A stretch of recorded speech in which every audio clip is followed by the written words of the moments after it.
چی بود؟ انقدر این پسر ما انقدر با نمکه، انقدر کار درسته. با نمک واقعا چیز بدیه نه؟ با نمکه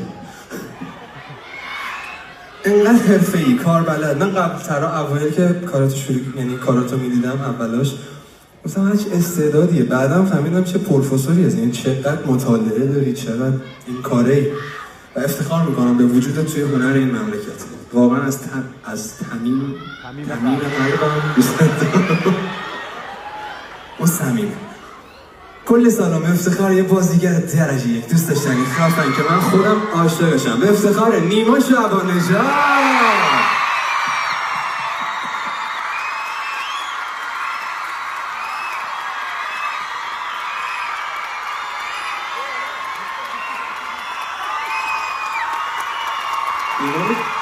این دست جدا بگیرش بالا.